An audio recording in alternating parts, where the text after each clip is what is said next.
Hi, நான் உங்களோட Venkat from விக்கிடெக்கியன் Kashmir. ரொம்ப சந்தோஷமா இருக்கு நீங்க மீட் பண்றதுல. சூப்பரான ஒரு டாபிக். நிறைய பேர் என்கிட்ட கேட்டிருந்தாங்க, சார் டைப் ஸ்கிரிப்ட்னா என்ன சார், ஜாவா ஸ்கிரிப்ட்னா என்ன சார், அதுக்கான டிஃபரன்ஸ் கேட்டிருக்காங்க. அதுக்கான நிறைய விஷயங்கள் நம்ம இன்னைக்கு பார்க்க போறோங்க. அதாவது ஒரு வெப்சைட் நம்ம டிசைன் பண்ணோம்னா நமக்கு முக்கியமானது என்ன தெரியுமா தேவை? HTML ஸ்ட்ரக்சரை உருவாக்குறதுக்கான HTMLங்க, அதுக்கான கலரிங் கொடுக்குற CSSங்க, அது இல்லாம ஒரு ஆக்ஷன். ஸோ அந்த மாதிரி ஆக்ஷன்ஸை கொடுக்கறதுக்கு பயன்படுத்துறது தான் நம்முடைய ஜாவா ஸ்கிரிப்ட்னு சொல்லுவாங்க. இது மூணுமே இருந்துச்சுன்னா பயங்கர பெனிஃபிட்டா இருக்குங்க. ஸோ HTML CSS சேர்ந்தா ஒரு டிசைனை கொடுத்துட முடியும். ஆனா அங்க ஒரு ஆக்ஷன் வேணும் அப்படின்னா ஸோ ஒரு பேஜே இருக்குன்னு வச்சுங்களேன், அதுல ரீட் மோர்னு ஒரு ஆப்ஷன் இருக்கு. அடுத்த பேஜுக்கு நான் போகணும்னு நினைக்கிறேன் அப்படின்னா அந்த இடத்துல ஒரு ஆக்ஷன் வேணும்னா அந்த இடத்துல தான் நம்மளுடைய ஜாவா ஸ்கிரிப்ட் வேலை செய்யுதுங்க. ஒரு ஸ்கெலிட்டனை HTML கொடுக்குங்க. அதுக்கு ஒரு ஸ்ட்ரக்சர், ஒரு கலரிங்லாம் கொடுத்து ஒரு டிசைனை தரது தான் உங்களுக்கு எஃபெக்டிவான டிசைன் தரதான் CSSங்க. ஆனா ஒரு மூளை இருக்கு இல்லையா, மனுஷனோட மூளை, ஆக்ஷனை தரது தான் நம்மளுடைய ஜாவா ஸ்கிரிப்ட்னு சொல்லுவாங்க. ஜாவா ஸ்கிரிப்ட் கோடிங்னா பார்த்தீங்கன்னா இது எப்படி தான் வேலை செய்யும்னு கேட்டீங்கன்னா, நார்மலா வேரியபிள்ஸ் ஃபங்க்ஷன்ஸ் ரெண்டு விஷயங்கள் இருக்கும். ஒரு வேரியபிள் இருக்கு அப்படின்னா நீங்களே பார்க்கலாம். இங்க வேரியபிள் இருக்குன்னா வேரியபிள் A and 10 இருக்குங்க. அதே மாதிரி ஒரு ஃபங்க்ஷன் இருக்குன்னா அந்த ஃபங்க்ஷனுக்கு அந்த வேரியபிளை பாஸ் பண்ணி அந்த ஃபங்க்ஷனை எக்ஸிக்யூட் பண்ணி நமக்கு தேவையானதை பண்ண வைப்பாங்க. அது மூலமா ப்ரௌசர்ல நமக்கான அவுட்புட் கிடைக்கும். இந்த மாதிரி தான் ஜாவா ஸ்கிரிப்ட் வேலை செய்யுங்க. இதை பத்தி நம்ம டீடைலா இன்னும் பெட்டரா நம்ம பார்க்கலாங்க. ஸோ நம்ம இப்ப பாக்குறது என்ன ஜாவா ஸ்கிரிப்ட் என்னன்னு பார்த்துடலாம், ஃபங்க்ஷனாலிட்டி பார்த்துடலாங்க, டைப் ஸ்கிரிப்ட் என்னன்னு பார்க்க போறேங்க. ஓகேவா? ஸோ நான் சொன்ன மாதிரி பார்த்தீங்கன்னா ஒரு வெப்சைட் டிசைன் பண்றதுக்கு பேசிக்கா 3 விஷயங்கள் தேவை. ஒன்னு என்னன்னு கேட்டீங்கன்னா HTML. ஸோ எந்த ஃபைல்லாம் .html இருக்கோ அதெல்லாமே வெப் பேஜ். எந்த ஃபைல்லாம் .css இருக்கோ கலரிங் கொடுக்கறது. ஓகேவா? கலரிங் கொடுக்கறதுங்க, அதான் CSS சொல்லுவாங்க. எந்த பேஜ்லாம் .js இருக்கோ அது எல்லாமே ஜாவா ஸ்கிரிப்ட்னு சொல்லுவாங்க. இந்த 3 ஃபைலும் சேர்ந்துச்சுன்னா ஒரு வெப்சைட்டை நீங்க அழகாவும் ஒரு ஃபங்க்ஷனாலிட்டியான வெப்சைட்டை, கலர்ஃபுல்லான வெப்சைட்டை நாம தயாரிக்க முடியும். ஓகேவா? ஸோ நான் சொன்ன மாதிரி பார்த்தீங்கன்னா உங்களோட ஜாவா ஸ்கிரிப்ட் பிஹேவியருக்காக பயன்படுங்க, CSS பிரசன்டேஷனுக்காக பயன்படுங்க, HTML ஒரு ஸ்ட்ரக்சர் கொடுக்கறதுக்காக பயன்படுங்க. ஸோ இந்த மாதிரி 3 முக்கியமான விஷயங்கள் இருக்கு. HTML கண்டென்ட்டை கொடுத்து அதை கலரிங் கொடுக்குற CSSங்க, ஆக்ஷனை தர ஜாவா ஸ்கிரிப்ட்னு 3 வகையா பிரிப்பாங்க. ஸோ இதை பத்தி தான் நம்ம டீட்டெயிலாக இன்னைக்கு பார்க்க போறோம். வாங்க வீடியோக்குள்ள போகலாங்க.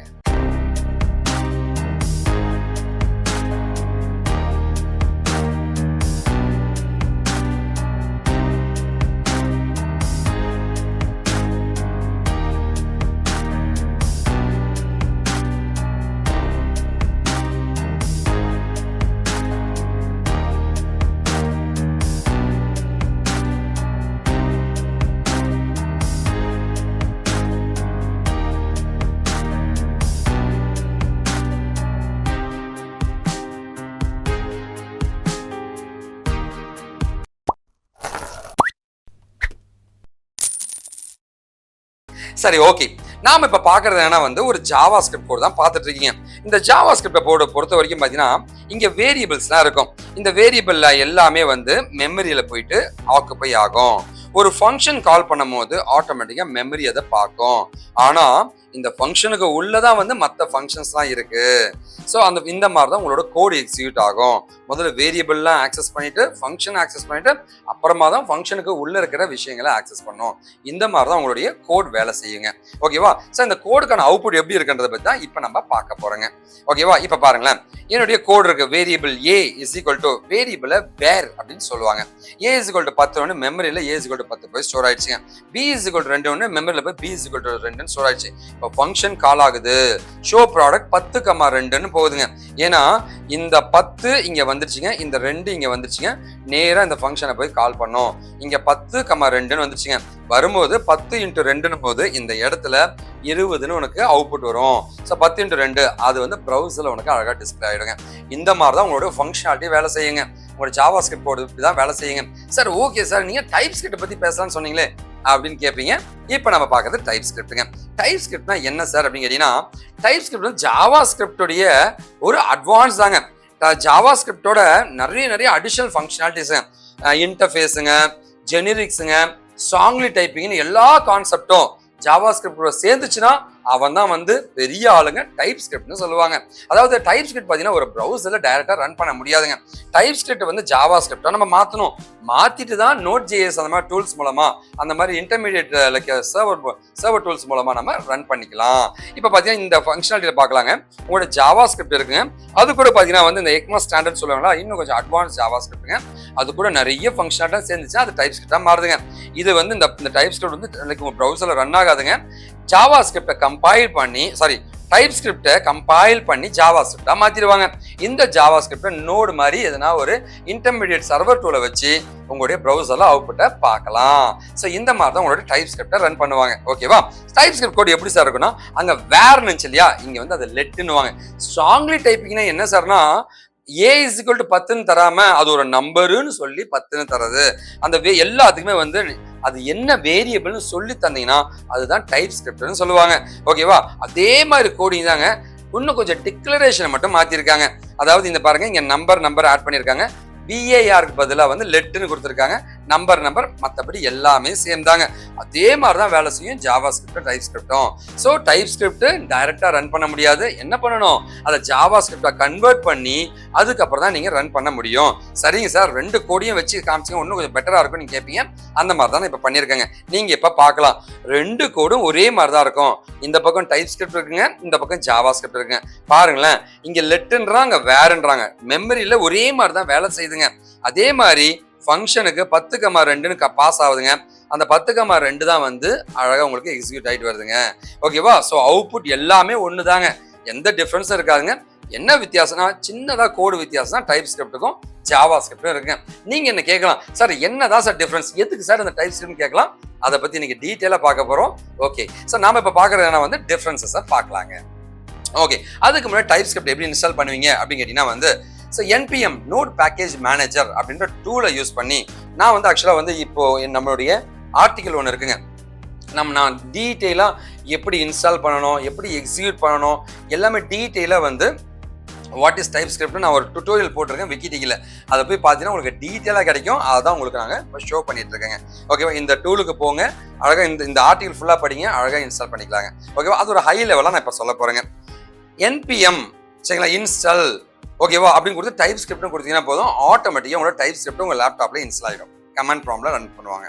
அதுக்கப்புறமா லிண்டர் அப்படின்னு ஒரு டூல் இருக்குங்க. TypeScriptோட லிண்டர்னு ஒரு டூல் இருக்கு. அந்த டூலை யூஸ் பண்ணியும் வந்து நீங்க TypeScript ரன் பண்ண முடியும். அது இன்ஸ்டால் பண்ண ஆசைப்பட்டா அதுக்கான கமாண்ட் தான் நான் கொடுத்துருக்கேன். TypeScriptல இருக்கிற கமாண்டை TypeScriptல இருக்க கோடை JavaScriptை கன்வெர்ட் பண்றதா இருந்தா TypeScript கம்பைலர்னு TSCன்னு இருக்குங்க. இந்த மாதிரி TSCன்னு இருக்குங்க. ஸோ என்ன ஃபைலோ மல்டிப்ளிகேஷன் ஒரு ஃபைல் இருக்குன்னா .tsன்னு போட்டீங்கன்னா இது JavaScript என்னன்னு மாறும், multiplication.jsன்னு மாறும். அப்போ நோடை யூஸ் பண்ணி multiplication.js ரன் பண்ணிக்கலாம். இதை பற்றி டீட்டெயிலான ஆர்டிகல் இருக்கு, போய் பாருங்க, உங்களுக்கு நல்ல ஐடியா கிடைக்கும். சரிங்க சார், நம்ம டிஃபரன்ஸுக்கு போகலாம் நீங்க கேட்குறீங்க, வாங்க போகலாங்க. ஆக்சுவலாக வந்து TypeScriptல பார்த்தீங்கன்னா வந்து இது ஸ்ட்ராங்லி டைப்டுன்னு சொல்லுவாங்க. அதாவது எப்படின்னா வந்து என்ன வேரியபிள் கொடுத்தாலும் அது என்ன டைப்னு நீ சொல்லணும். ஆனால் JavaScriptல வந்து a is equal to 10னா a வந்து நம்பர் போல இருக்குப்பான்னு அவனே புரிஞ்சுப்பான். இதுதான் வித்தியாசங்க.